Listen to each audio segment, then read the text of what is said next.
Il paraîtrait qu'on pourrait faire jusqu'à 790 km avec cette Mercedes CLA en une seule charge. Oui, oui, 790 km. Alors, nous sommes allés vérifier.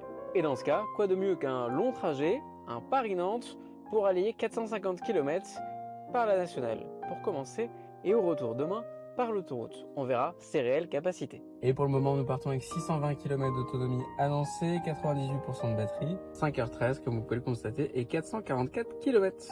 Mais avant de se rendre compte de sa capacité d'autoroutière et de grande routière, appréciez plutôt à bord les nombreux changements.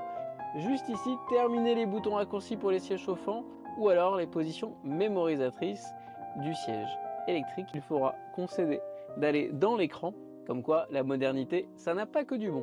2 écrans plus un 3e optionnel, ou alors il sera jonché de petites étoiles illuminées la nuit. Il pourra également être, pendant les recharges, la possibilité d'offrir des applications connectées, Amazon Music, YouTube, un nouvel infodivertissement, et là encore l'ergonomie n'est peut-être pas des meilleures. Pour preuve, le petit manuel d'utilisation est mis en widget de raccourci principal. Bon allez, trêve de présentation, ce sera pour une autre vidéo.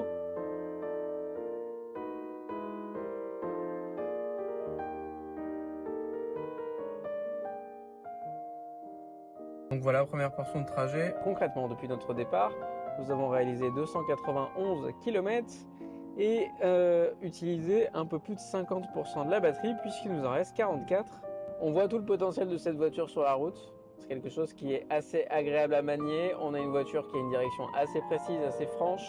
Si on est très bien maintenu, j'ai fait déjà à peu près 3h43 de route, eh bien j'ai mal au dos. Je commence à avoir mal dans ces sièges et ça c'est dommage.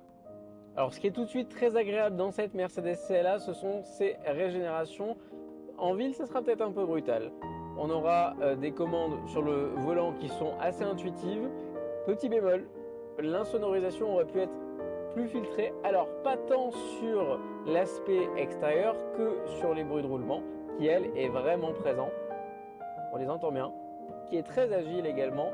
En revanche, petit bémol, là encore, sur le confort de l'assise.